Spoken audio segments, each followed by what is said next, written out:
As you've probably seen, we're going to do these on a monthly basis, basically at two different times. One is 8 o'clock Pacific Standard Time, 8 o'clock in the morning, and the other is this time, 5 o'clock in the afternoon, always on the first Saturday of the month.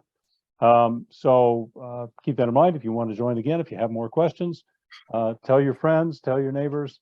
We'll be here. So, and they will be recorded. You've probably all seen or heard the warning. This is recorded, and I will be putting that on YouTube eventually on the Metaphorosis channel. So, we do have. If any of you have watched the prior one, Jane and Scott and I were talking about this. The prior one cut off at 40 minutes exactly. We don't face quite that time pressure this time, so we'll be able to extend a little bit further this time around if we want to or need to. I do want to go ahead and start with here's Oliver. Let's let him join and then we'll go ahead. Oliver is also one of our panelists. Oliver, welcome. If you could turn your video and audio on, please. But then then we're waiting for one more person from the panel, but I think we'll go ahead and get started just to do introductions so that we're making the best use of everybody's time. I'm going to go through and I'll call on people to speak just because it's easier that way. And I'll go through in the order that they've showed up on my screen because I know for Zoom it's different for everybody. And then I'll end up with me. So Jane, why don't you go first and then Scott. Hi, I'm Jane Knoll from Dreamforge Magazine. I'm here more for the ride. Scott's going to be better equipped to answer questions from writers. I do a lot of the art and the design layout for the magazine. So I'm very involved in it, but I'm not as involved with the writers as Scott is. And I'm Scott Knoll. I'm the publisher and editor of Dreamforge Magazine. Jane's the chatty one, so we'll see how this goes. But our magazine is more on the human adventure is just beginning, hope punk kind of side of things, solar punk. So that's us. Okay. And I'll give all the panelists a chance at the very end as well to make any announcements or whatever. But Oliver, why don't you go ahead and go next? And I know you've had some things going on just recently. Yeah, hi there. My name is Oliver Brackenbury. I'm the editor and publisher of New Edge Sword and Sorcery magazine, which is an attempt to take what makes Sword and Sorcery great and carry it forward by making it a more inclusive scene and to sort of update it a little bit. Yeah, we have a Kickstarter going that launched Thursday. If I look a little drained and sound sort of frantic, that's why. I've been running around quite like crazy the last couple of days trying to make that happen. I'm sure I could say more. I'm very talkative, but I'll shut up and let somebody else speak for now. And is your Kickstarter, how long is your Kickstarter running for? The full 30 days. 30 days, okay. Goes until March 4th. Okay. I just backed your Kickstarter, Oliver. Oh, thank you so much. Cheers. And I'm Morris Allen. I'm the editor of Metaphorosis, which is we do online and print and what have you. News story every Friday, all original fiction, and then print editions for every month. Print and ebook editions, I should say. With that, I want to use as much of our time as we can for your questions. So, feel free to, Oliver, why don't you put a link to your Kickstarter in the chat? Oliver, you're muted. I assume you're saying, yes, I'd love to, I'm going to do it. All right, let's go ahead. Unless it's crazy, which I don't think it will be, feel free to just speak up and ask your question. No need to raise hands, what have you, unless obviously somebody's already speaking. Thanks, Oliver. I see that in the chat, so I'll take a look at that. So, who's got a question? If not, I'll come up with some, and you may not want to talk about the same things that I do. I saw that I did ask people to suggest things they wanted to ask about, and this is a topic that came up in the last meeting. So one of the things I saw was people saying, "What's your day job?" So let's do that. My day job is that I just recently semi-retired, I guess almost a year ago now. But I'm a consultant and an expert on anti-corruption, working mostly in foreign aid for the U.S. Agency for International Development or for contractors that work for them, sometimes for the UN, sometimes for the Organization for Security and Cooperation in Europe, things like that. So that's what I do. Oliver. It varies. I do a lot of freelance work in various ways. I do some freelance editing. I've been doing a lot of descriptive video lately, like working in accessibility, so that people who can't see can enjoy television with the rest of us, that kind of thing. Jane? Now, Scott and I work together. We've worked together for longer than we've been married. We've been married almost 25 years. So we've been working together for a long time. For quite some time now, we've had our own web design agency where we do websites and marketing. I've always been on the design side of it. He's always been on the writing side of it. We met in the 90s working in computer games, where again, I was doing the art. He came in as a writer and a manager. And then towards the end of that time, we were both like project managers for the computer games at that time. These days, I pretty much focus on content development for the agency. So I get to write everything from stuff about nuclear engineering to childhood early development to, HVAC fabrication to recycling. So that's one of the things I like about my job is it gives me a wide range of experience across a number of industries and businesses and concerns. And I hope to bring that, both to my writing and just to my view of the world in general. So. Okay. Other questions? Don't be shy. Hi, this is Well, Chris. Oh, sorry. Go ahead, Christopher. I guess this is for you, Morris, because I know that you're open on your website that you're very interactive when you buy a story. Like you say up front, there's going to be a back and forth Yes.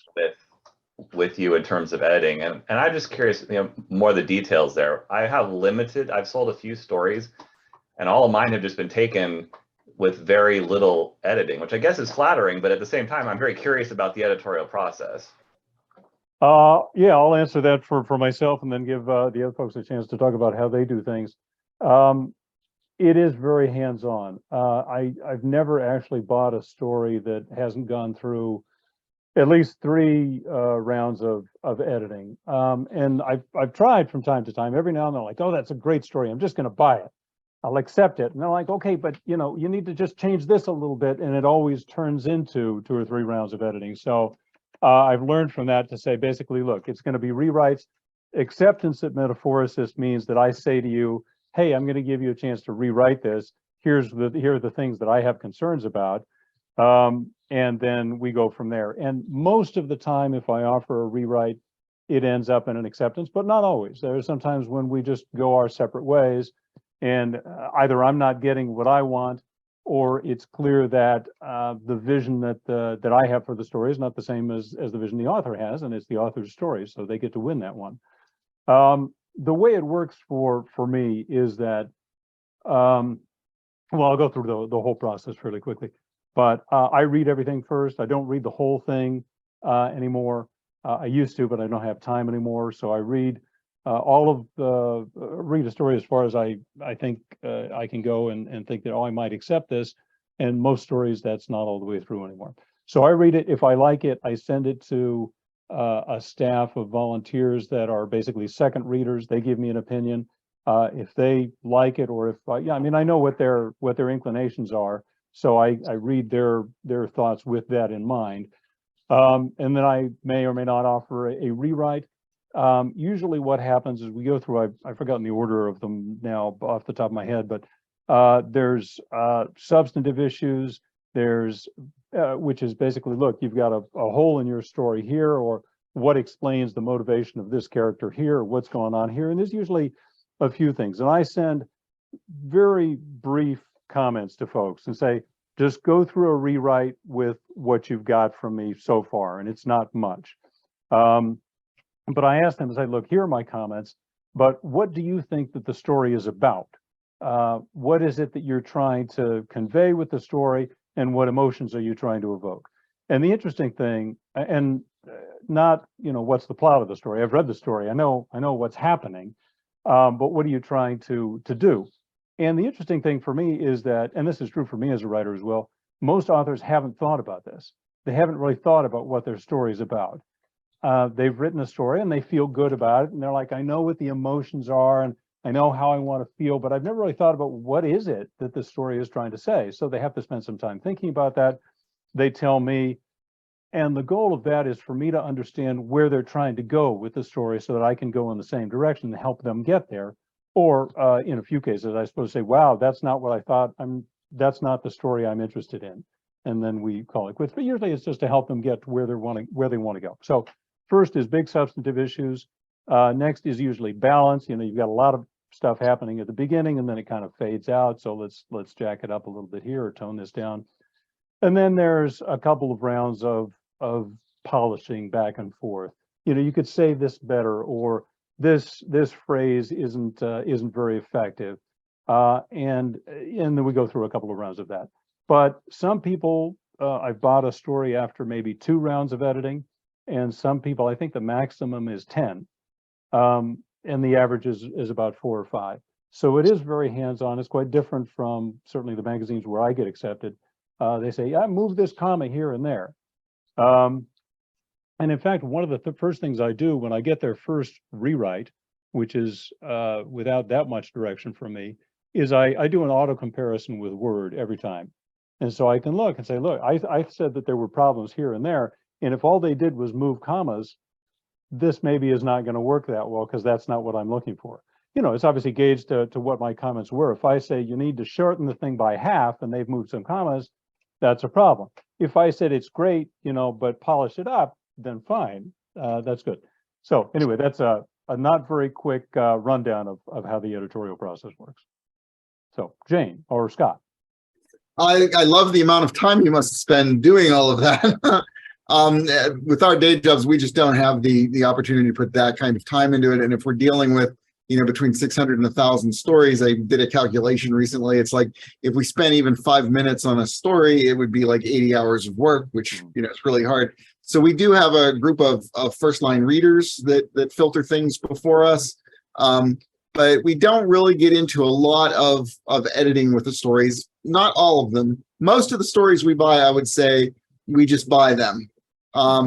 There will be ones that are really close. I really like the energy in this one, or I like the message in this one, or I like where it's going, or whatever. But there are really specific flaws, either too much exposition, or the writer has kind of lost track of some of the plot, or whatever it is. And those ones we do go back to the writer and say, well, I want to buy this, but here's where we see problems with this, and are you willing to work with that? And so that's more like we do quarterly digital issues of about 6 to 8 stories per issue, and that might be one story out of one of our quarterly issues that we do that with.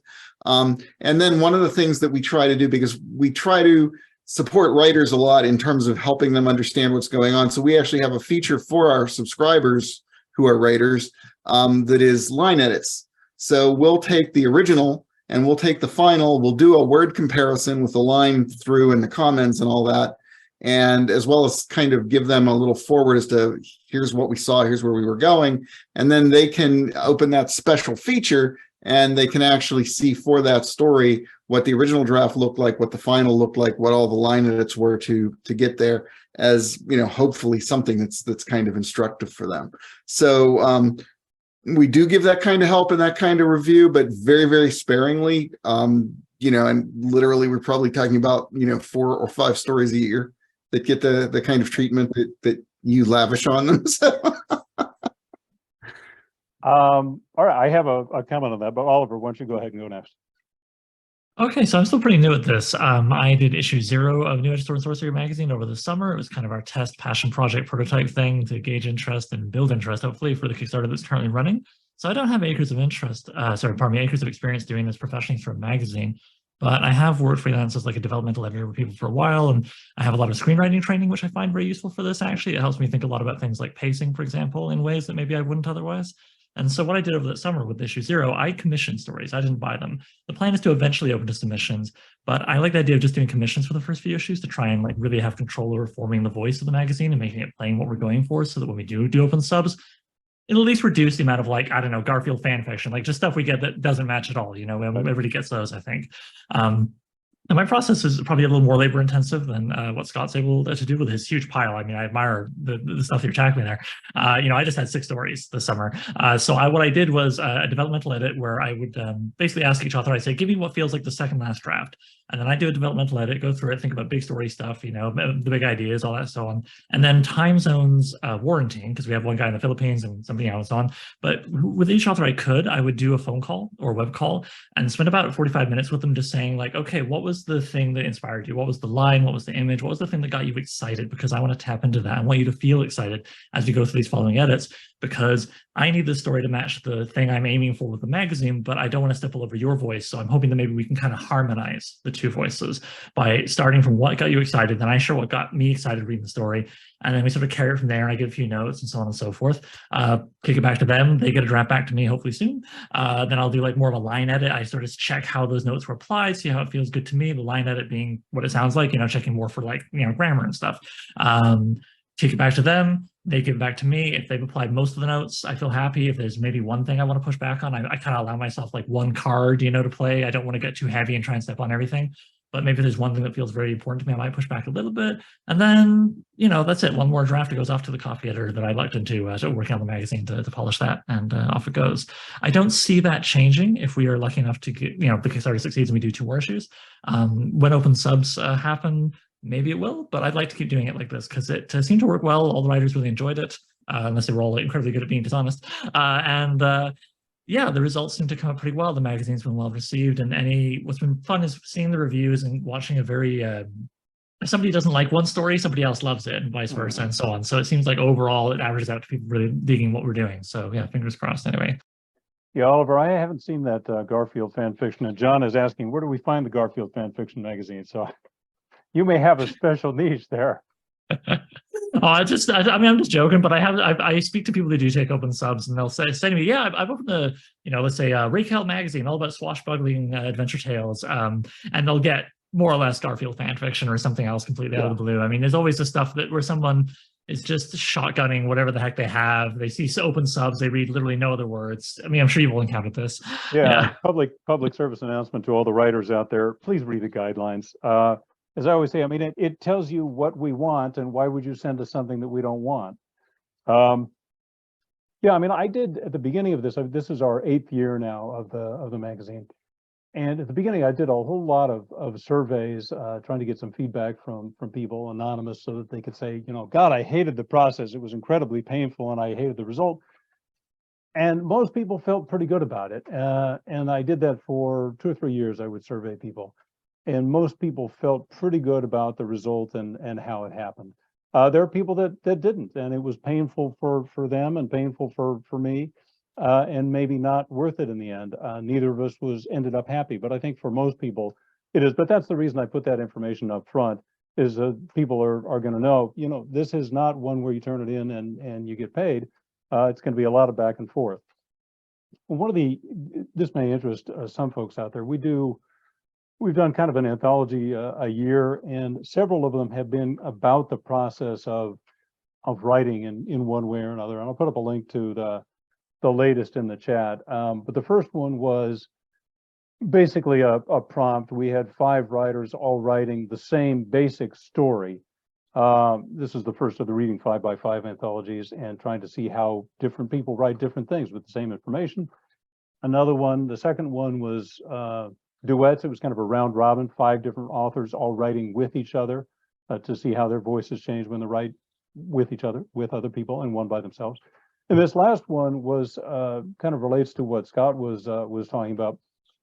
This is 15 stories from the magazine, and it's a book that has the original version as submitted, and then the final version as published in the magazine, so that you can compare and see what changed. And then there's a note from me, there's a note from the author about what was the process like and what's different between the two. And some of the stories in that anthology went through fairly small changes, and some of them went through really big changes. So anyway, if you're interested to see what happens in that process, that anthology is a good place to look. We had some questions here in the chat, so let me go to those. What type of stories would you like to see more of? Oliver, let's start with you. Garfield fan fiction, apparently. Yeah, no, but like, can we give Odie some more to do? I really want to balance that out. You know, less Garfield, more Odie in the fan fiction. Um, Sorry, I'm getting distracted. As a sidebar, if you ever want to amuse yourself, go to YouTube and type in lasagna cat. I'll just say that. Anyway, yeah, so honestly, the magazine is born out of wanting to see more certain kinds of stories. I really love Sword and Sorcery, and you know, the tagline for the magazine begins with, you know, made with love for the classics. You know, I think we can still enjoy and read all the old stuff, even if it contains problematic elements. But I would love to see a slightly less homogenous scene, I suppose. I'm very indicative of the average Sword and Sorcery guy. I'm over 35, white, male, cis, straight. And there's nothing wrong with that. Some of my best friends, etc. And we publish them in issue 0. We've got plans to publish more of them. I looked into Michael Moorcock, who actually wants to commit to a story for issue 1 of our 2 that we're trying to fund. So that's really cool. Wow. Yeah, no, I got lucky there. But I also want to see a greater variety of people, not by excluding anybody, but by including more people, inclusion, if you will. And so, yeah, I'm looking for more stories that have a greater variety of settings and characters in terms of not only sort of backgrounds or what they're based on, you know, riffing on something other than medieval Western Europe, although again, that remains welcome. I want to see also maybe a little more genre blending. One thing I really love about going back to the big boy himself, Robert E. Howard, is that he would take Sword and Sorcery and drape it over other genres like a cloak. You know, you get like locked room mysteries in one of his stories, you get heists, you get all kinds of other different kinds of things, plainly a lot of very frontier Western elements in some of his stories. Beyond the Black River comes to mind. And I just think that's really cool. I personally hope that if the magazine keeps going, I'm going to be able to kind of like either request from writers or maybe try and do like a mini anthology special issue themed around something. You know, romance, for example, I think has a lot of potential with Sword and Sorcery. I love, you know, it shows in some of the stories that came later that a lot of people read the classic ones and went, oh, it'd be nice if Conan actually like stayed with that woman for one more story. Like we'd see a bit more of her. And you see that, right? Like, forgive me if you're not familiar, but there's Bali, the Pirate Queen. You know, she gets one story where she kind of dies to service Conan's, you know, emotional journey. Okay, sure.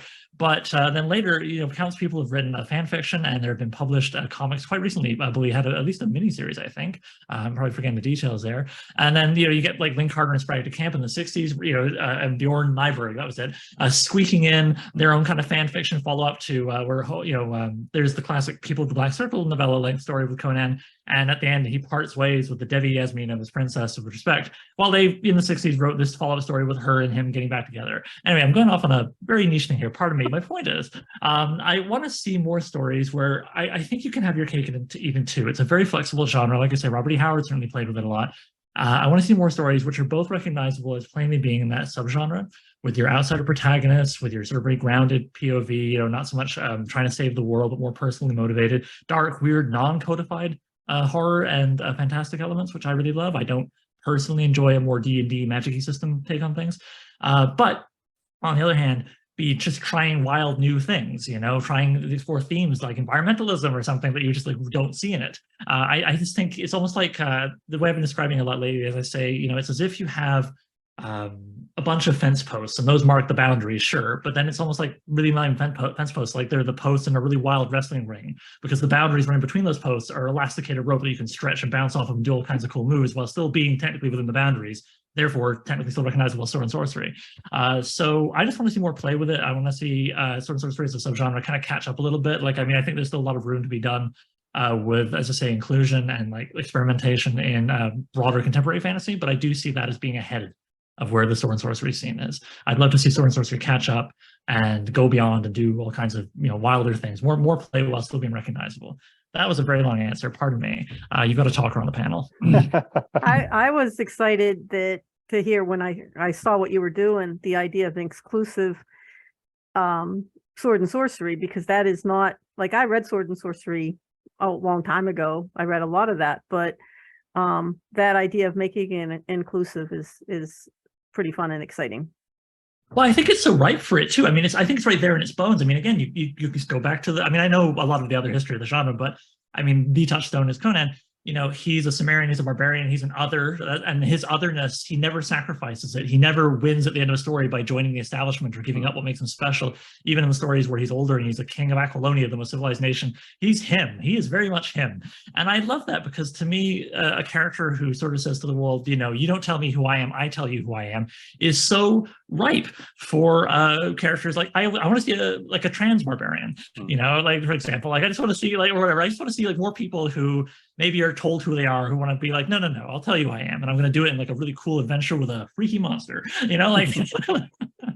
Yeah, I just think it's so.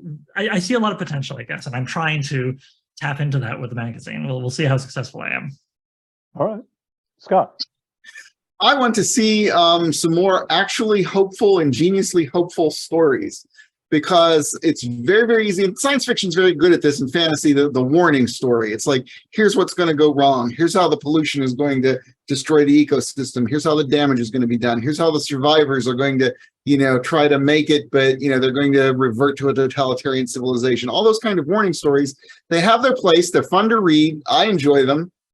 But what we're founded for here on Dreamforge is basically to show that we're, the human adventure is just beginning, that we have the ability to get past that. There are 8 billion of us now. That's enough problem-solving minds to get past any eventuality. So what I see, for instance, when we get stories is ones that are, again, on that warning, very dark sort of thing. I remember one where the end of the story was really that they found a few fish in the Mediterranean, and it was, they're 3 fish, they're coming back. And, I said, well, that's really, my response as an editor was, well, that's really dark. And the response from the writer was, oh, I thought I was being way too hopeful. So, and then there's one that I always remember it was like the end of the world or an asteroid crash or something like that. And the end scene was the protagonist kind of bending down to shield a bunny from whatever the disaster was that was coming. And it's like, okay, that's the hopeful scene. we're all going to die, but we at least looked at the bunny before we went. So I have 2 bunnies. And bunnies are great. Jane's sister has had lots of rabbits. But to give you a story of what I mean by ingeniously hopeful, probably a couple of years ago now, we had one that was called Unlinked by Kelly Steed, and it involves a future time when everyone is essentially linked into the network just mentally. It's, their heads are wired into it, and there are a lot of essentially robots that are, in the environment that are helping people and that are tied to people. And it basically comes across sort of as kind of a nanny state kind of thing. And the story is really about a gentleman who sleeps on park benches, homeless guy whose leg is infected. He's basically, dying. But you get the idea as you go along that he sees the world that is there as dystopian. That's a horrible thing, to give up your personal freedom to go into the kind of nanny state. He literally would rather, die of his injuries than become part of the nanny state. And at its heart, it's a story about finding community. It's a story about the idea that no matter what world we live in, there are going to be people who aren't going to appreciate it. For them, it's going to be dystopian. For the other people, they're going to look at the other side and see that as dystopian. And it's by the end, it's about finding that human touch across those barriers so that we can at least care for one another, even though we don't understand one another's viewpoints. So that kind of, very nice, hopeful story that has an uplifting ending.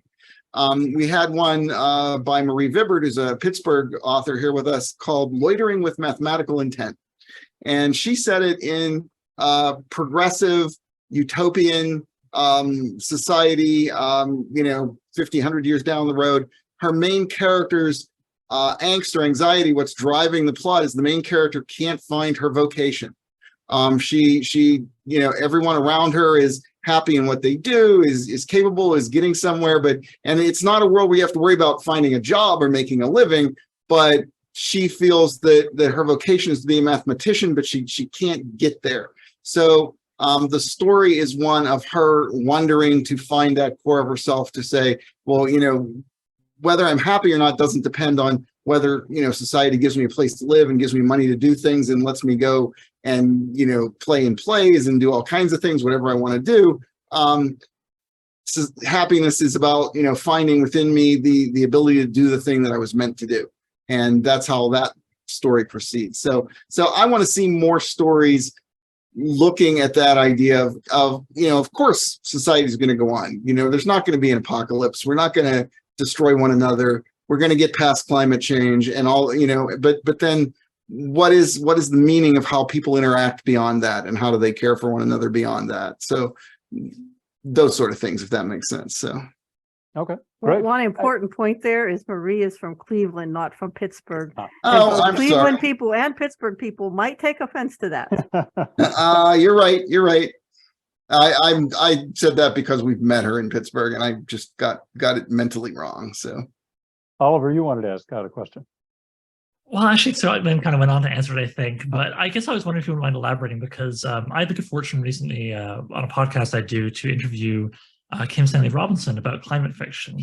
And I was thinking of that while you were talking, because of how it feels like sometimes when we're trying to write more positive science fiction, which is very much on my mind, by the way, for my own writing. So I loved hearing what you had to say there. It's like, what is its purpose, right? Is it to uplift? Is it to try and provide an actionable course? You know, certainly I think we're all a bit frustrated sometimes when we look at really negative stuff in the news and we think, well, what do I do with that? You know, but is it the job of the science fiction author to tell people what to do? You know, I don't know. And then there's, yeah, as you say, the sort of like Pyrrhic victory, positive ending. We found 3 fish. You know, well, is that? What do you do with that? I guess what I'm dancing around is just trying to ask, maybe if you don't mind elaborating a little bit on what you think. How would you define kind of the sweet spot of a positive, optimistic science fiction story that is neither saccharine nor the Pyrrhic victory 3 fish thing? And what would you say is its purpose to the reader? okay, well, let's start with the purpose idea, because I think that's easier for me to explain. We read and we write the world that we want to live in, the world that we envision. It's the world that we'll accept and the world that we'll create. So when I see a lot of the things on TV, which I enjoy too, that are fun, you know, like The Walking Dead, like, you know, The Last of Us that's on now. I mean, those are fun, exciting adventures. But it also basically mentally prepares you to say civilization is going to collapse. We're all going to live in a horrible state. Most of us are going to be dead, and the ones that are alive really aren't going to be living very good lives. It basically says that's okay on a sort of subliminal level. We're going to end up there. Where I grew up essentially, you know, watching Star Trek, and the subliminal message there is, no, we're going to go to the stars. No, we're going to, you know, have amazing technology that basically, you know, uplifts our civilization so that we can have starships. We're going to, you know, have an inclusive world where people can work together, even though they're from amazingly diverse backgrounds. So it's like, what world do you want to envision? Because that's the world you're going to move toward or make. And if everything is dark and grimdark, you know, that's basically saying to society, sure, have a civil war, break the country down, destroy the institutions. That's inevitably what's going to happen anyway. And so I think the purpose of, you know, what we're doing is just, you know, again, we're just a small magazine, little ripple in the pond, but we just want to be there to, you know, make that statement. And yeah, you can essentially write something that's saccharine and Pollyannic, or you can basically show, hey, you know, here's a difficult challenge, but we can, you know, get past that challenge, and you can do it in any number of ways. One of my favorite stories is in our magazine is Sapiens by David Manna, and he is from Italy, and he was he worked in climatology in some way, as I recall. And his story was about the fact that we get past climate change, but it was about a time traveler who comes back and is basically studying humans at this point and studying how dystopian we are, how we're in this crisis, which is a real crisis, but how much we think it's the end of the world.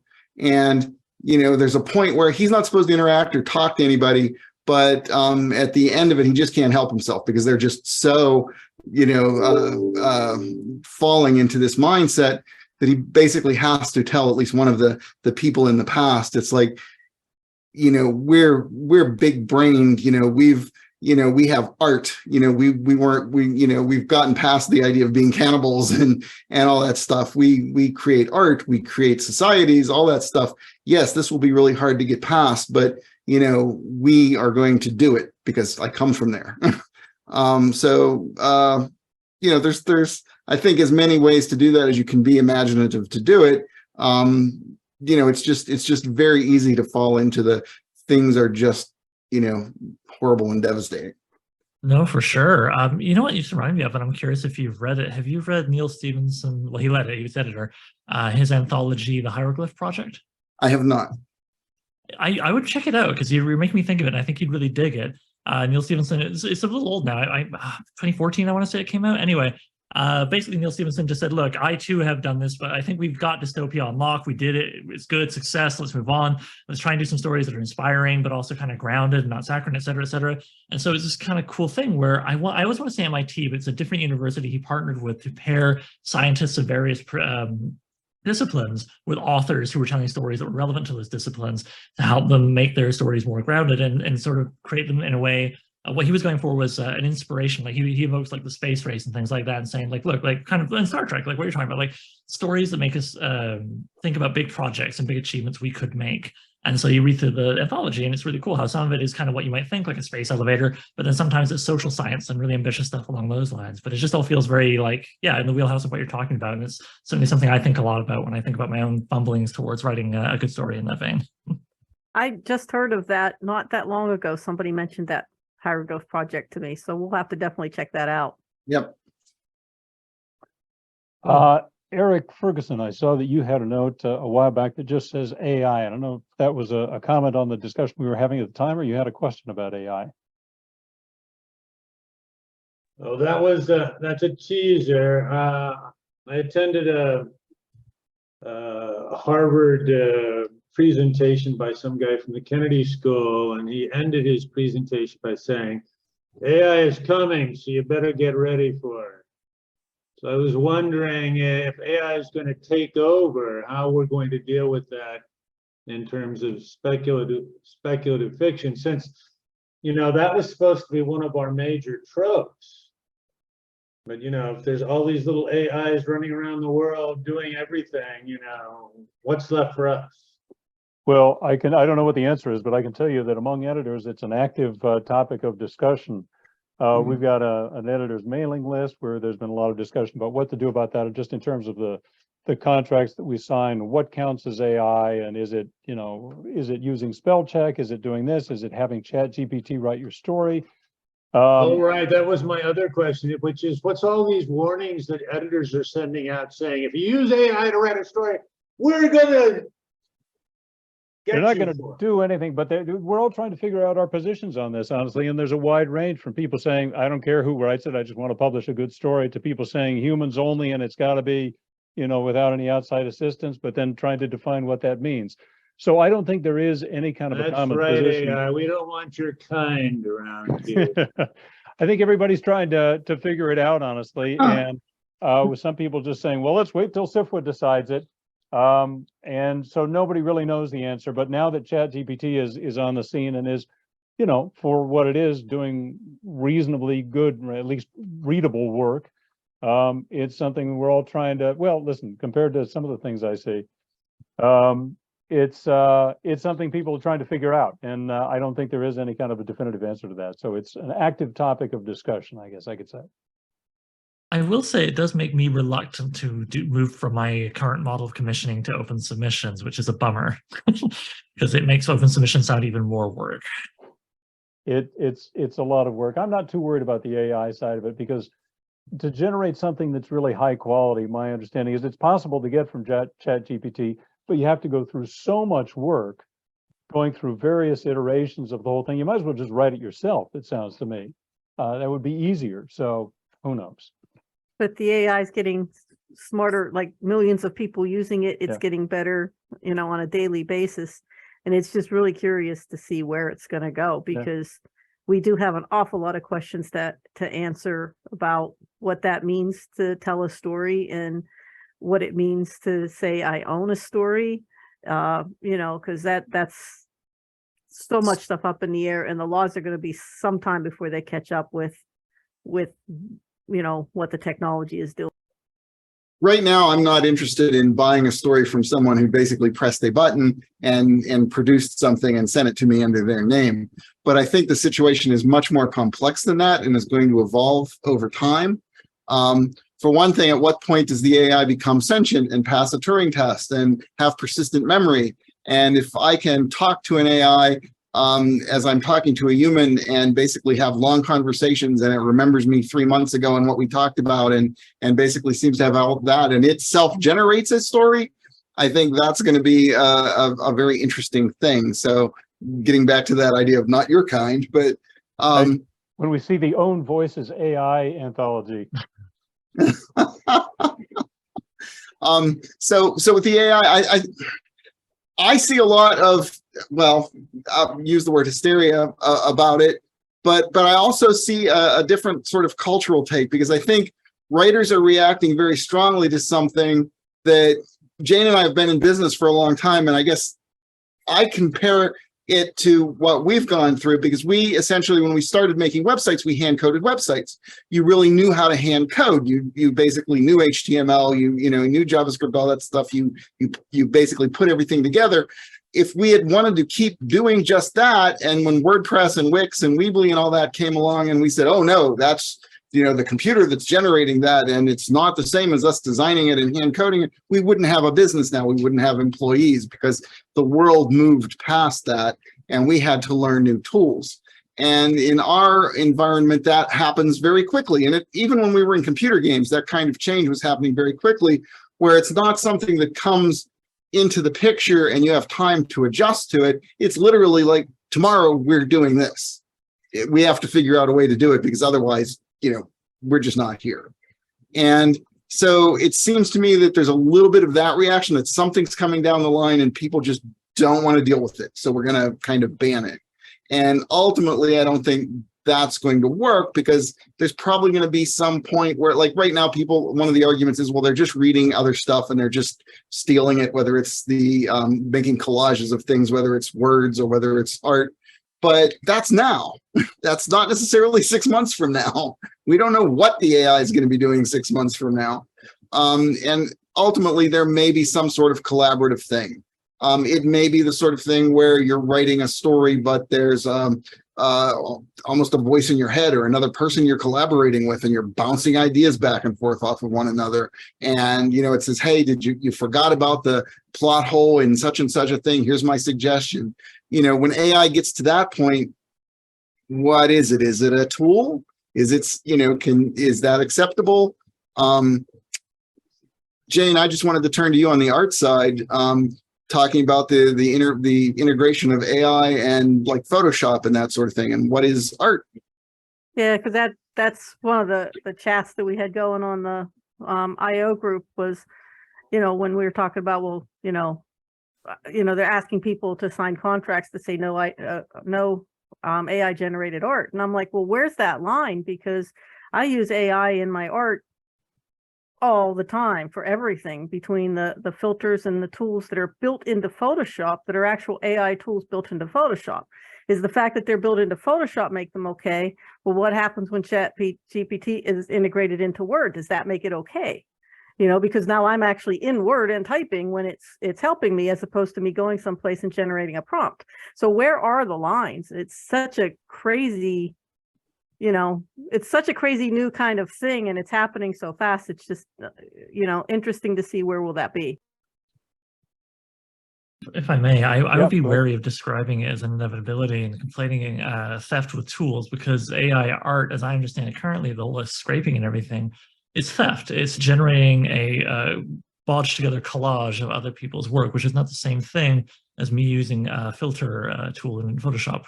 It's just different. And I think once I got fooled. I thought there was a movie made in the 80s I'd never seen. Turned out it was generated, honky tonk. But by and large, like, there's a kind of uncanny valley that is very easy to spot, even before you count how many fingers are on the hands or how many rows of teeth there are on the people in the party photo that's been generated. It just has a vibe to it that's very easy to pick up, I find. Maybe it'll get better, maybe it'll beat that. But I still think the line, to your question, what is the line, is ethics.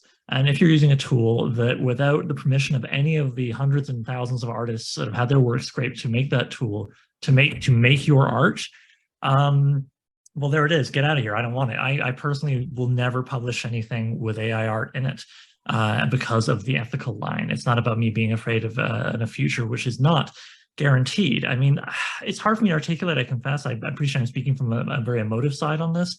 But when I think about AI art, I think a lot about like NFTs and that kind of crap that we've watched erupt, be told it's the future, and then crash and burn within very short periods of time over the last couple of years. I don't know the AI art will go that route maybe, but the way it's currently being expressed, I think it will. It's just garbage. And most of the people I've seen who were playing with Midjourney a few months ago, for example, have fallen off it entirely because the novelty wore off. They don't like the look, and then they look back over at some human who actually, developed their own voice and so on. Yes, by learning, by looking at other things, but it's not the same. When people say that, I always get annoyed. It's not the same thing. It's not mass theft. Yeah, and to the literature side of it, again, who knows what the future may hold? Maybe it'll get better. Maybe it'll be like, Scott, when you were talking about using it as almost a kind of collaborator, I was thinking to people who have like those decks of story prompts, like, okay, that's something else. I don't know. I got to think about it. But right now, in terms of people pressing a big red button that just goes honk, sword and sorcery story, one of my editor buddies over at Old Moon Quarterly has been doing open subs the last little while and has been telling me how like it's incredibly easy to spot the terrible stuff.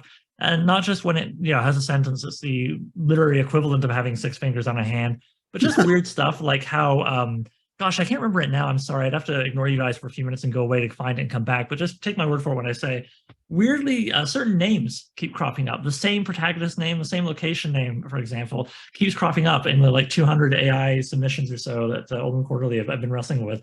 It's very strange. So I just feel like there's still right now a lot of tells. And again, are you writing or are you just pressing a few buttons going like, I'd like a sword and sorcery story, please? Well, if it's the latter, then no, it's not a story. Get out of here. How will I tell? Well, I mean, some of you guys have been seeing in the forums, and I'll say this for the audience as edification.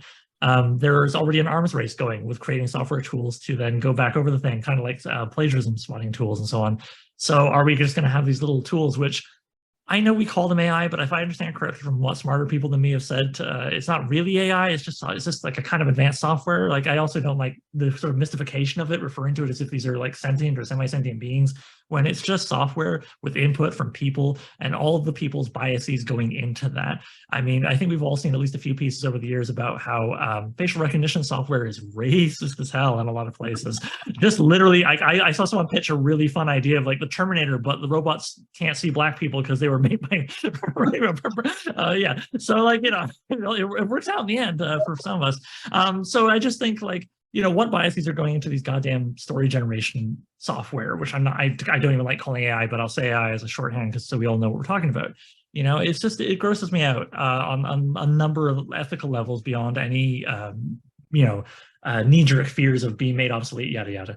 I think it's going to be really bad for people who write things that were already kind of, like listicles or whatever, being kind of just generating copy to fill space to hit SEO buttons. But I think for creating fiction, for creating stuff that's actually really satisfying, it is not just playing Lego bricks with TV tropes pages. It's not going to be a threat anytime soon. That's my feeling anyway. I tend to agree with that, and I also think that everything you said was very valid. I would just point out in the Star Trek universe that I love, we're still 200 or 300 years away from Data, coming onto the scene. But if Data writes a story, I'd probably like to see it. That's well, sure, that's we could go on for quite some time, and maybe that's worth its own session. But I do want to get on to some other questions as well. Eric Ferguson, again, you had a question about poetry. What about poetry? Any future? We don't publish poetry at Metaphorosis, so I'm going to turn that over. Let's go back to Scott. We do publish poetry. I don't know a lot about poetry. I was an English major, Victorian lit and the Romantics and that sort of thing. So I can recognize something that I like, but if you ask me if I actually understand it, I don't. But we've nevertheless published some what we think is good poetry. We've published stuff from Bruce Boston, who's been in a lot of the mags, Asimov's and Analog and all that, and Mary Soon Lee, who is here in Pittsburgh. She's won the Rising Award and that sort of thing, and we've published several pieces of her poetry. So we think we have some good stuff. But I am less confident. I'm on the Riesling jury this year, the first Riesling jury. Okay. But our job is not to choose the winner; it's just to narrow the field down to 50. So hooray for me! And I'm totally disqualified. But then. I've never actually been hired for a job or given a project to work on that I was actually qualified for. I always have to play catch up. That's the way the system works for me. But my question about poetry was actually more for Oliver because he's new, and I already have your issue 0, which I've I can speed read like a demon, so I've already scanned through all 83 pages just to see what it looks like, and I like the Oh, thank look. you, Eric. It's very nice. It's very fitting for Sword and Sorcery, so good job on issue 0. But the one thing I noticed is that there are no poems. That is correct. I'll be honest, it just wasn't on my radar when I was doing issue 0, but I completely understand why you're asking me. Yeah, No Poetry has got, it's not in every SNS story by far, as you know, but it definitely it's in there back to the beginning. Again, Robert E. Howard. I actually myself am waiting to hear back on a story about a skald that I wrote where I actually tried to weave a lot of poetry into the action itself. I wouldn't call myself an expert. I'm still kind of fumbling along, but I know what I like. I mean, in that sense, I guess I feel comfortable maybe saying something similar to Scott, where like, I know what I like. I'm not going to sit down and try and teach a course in it.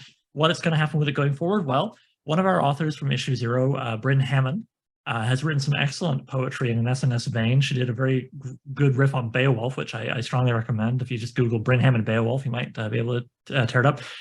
Will we publish in the future? I'd like to try. I really would. And, you know, depending on how the layout and design, you know, cookie crumbles with our next 2 issues, I'm hoping to maybe even get one of Bryn's poems in as a test the waters kind of thing.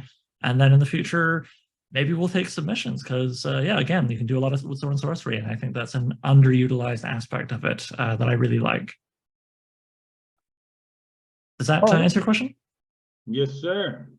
Cool. Other questions? Let's say give it another 10 minutes. If people have more questions, and we've had I don't want to name names. We got a couple of people who haven't spoken up yet. Now's your chance.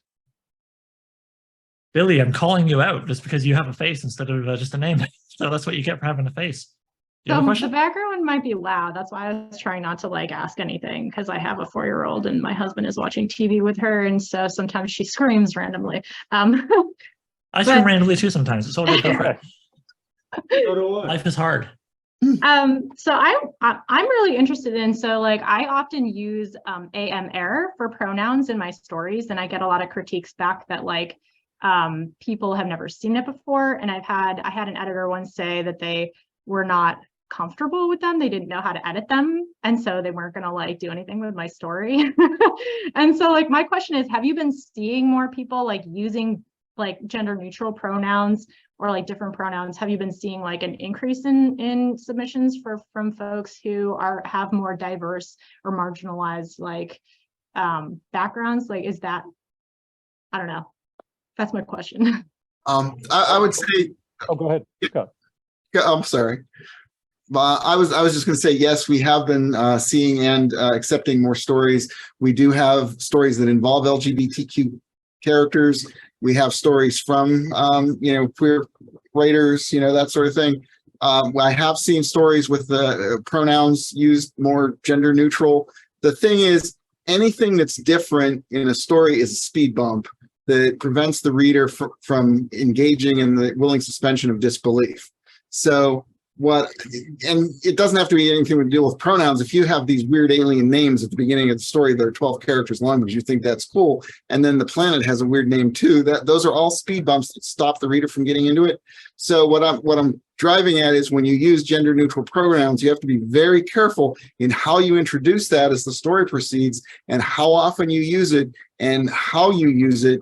Because if you're just doing it to put a lot of them in there because you feel that that's necessary, because that's the type of inclusivity you really want to strongly signal or something, you have to be aware that you can be creating essentially a big speed bump where the person simply loses interest, not because you're using gender neutral pronouns, but because you're introducing speed bumps into the story that stop engagement with the story.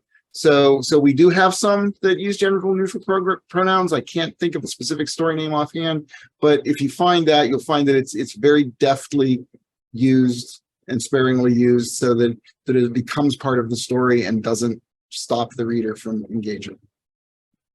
Oliver. Oh, well, I mean, I think Scott really nailed it, right? It's this thing at the end of the day where I certainly with my magazine, I'm trying to, like I say, be wide open and, learn things as I go along. I don't have to be familiar with it to be accepting of it necessarily. And that includes certain pronouns, because I'm still finding different, it feels like it's still up for discussion. Maybe I'm wrong, but I find it's not unusual for me every 6 months to 12 months to come across someone saying, well, we should use this for gender neutral pronouns. And it's something I haven't seen before, and it takes me a second.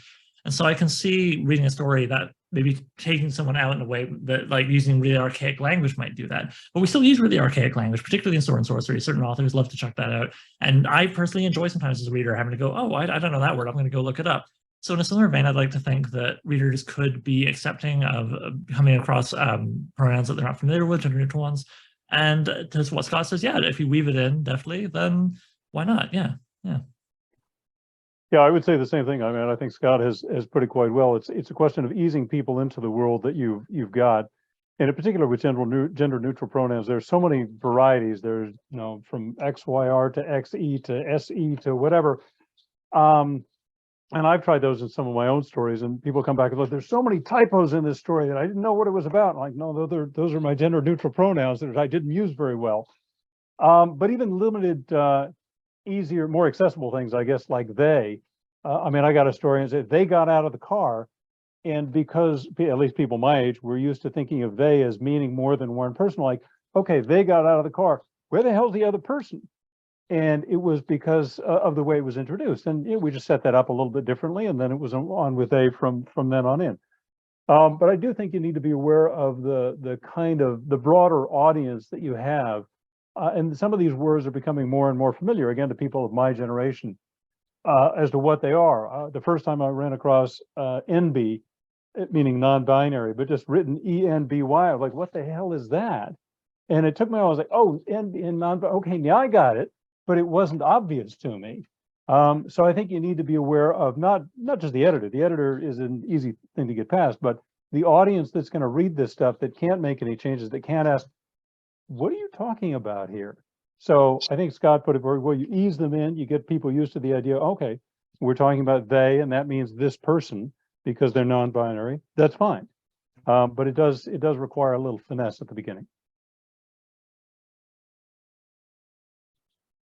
Other questions? John, you've been largely silent since we're calling people out. John maybe has taken a break.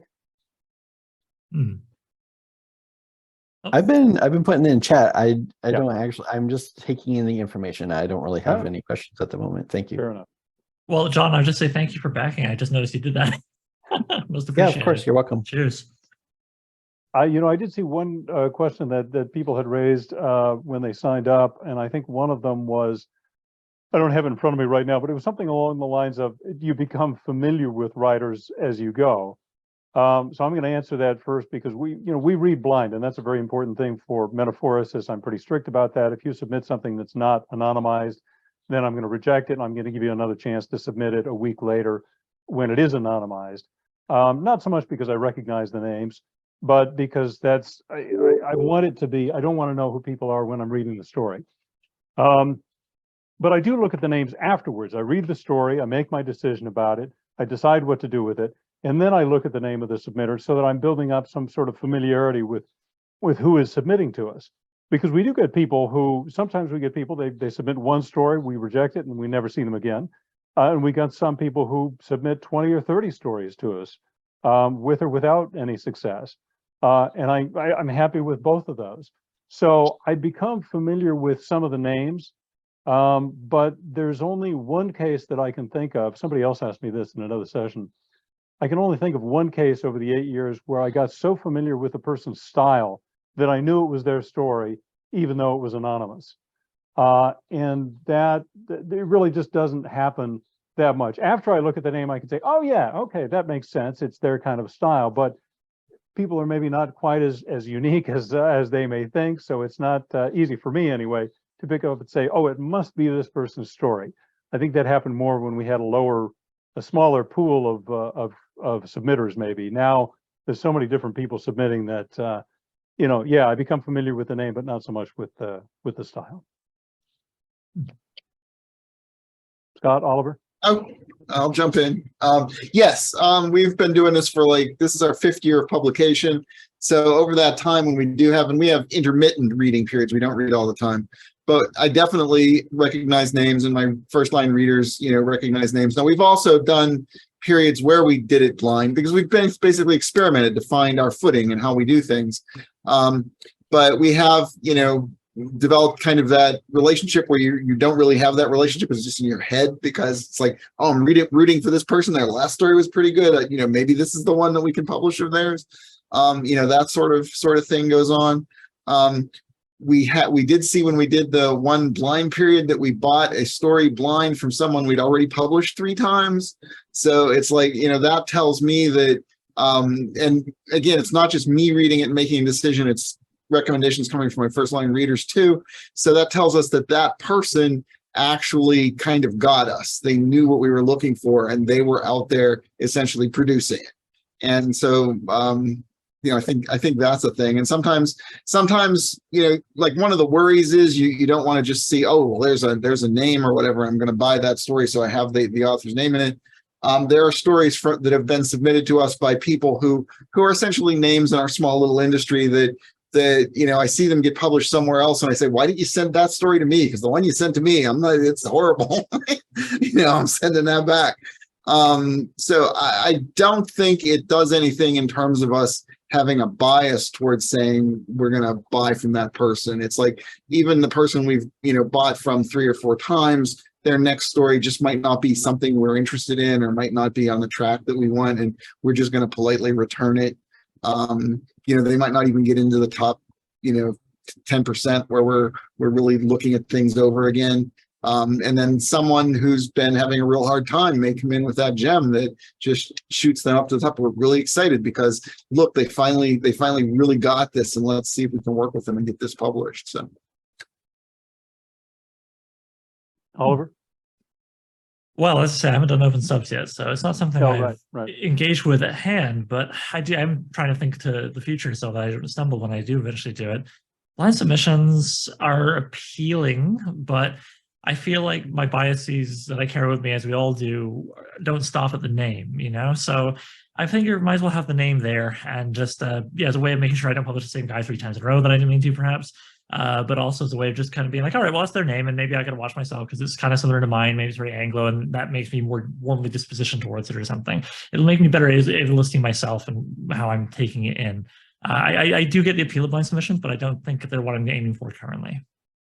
One thing that I've found is that, and this may be true for other editors, I get equally excited with any of a number of variations. It could be because we do read everything blind, except for one period where we tried not blind. If I get a story, if I read a story and I like it and I open up the name, I de-anonymize it and I'm like, oh, that's from so-and-so. I love their stories. I get really excited. Well, I'm likely to buy another story from this person. If it's from a name I've never heard before, I'm like, great, a new author whose story I really like. Or if it's from somebody who's submitted 20 times and I've never bought anything from them, I'm like, oh my God, they finally made it. Just like Scott was saying. So any of those varieties excites me as an editor. So it's not, people I know, and I've felt this sometimes as a writer, like, oh my God, this person, Asimov's always publishes this person's story. They have a special in. And I've got maybe, I think it's about 5 or 6 writers whose stories I've published multiple times, at least 4 times. And it's all blind, so it's just because I like the way they write. It's not any kind of a special relationship. It's just that they write the things that I want to read. So from this side, it's much more equitable seeming than it may seem from the outside.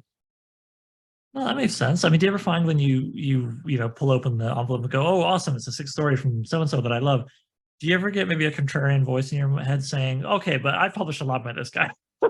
Does it never work the other way? Make you think, okay, maybe I need to go, like, I personally love it, but I want to make sure that my readers are getting a greater variety. Do you ever get that? Or from my point of view, not so much, because the magazine does reflect my taste, but we also publish 50 stories a year. So if I've published somebody 4 times over 8 years, it's not that much. They're not coming up in every issue or anything.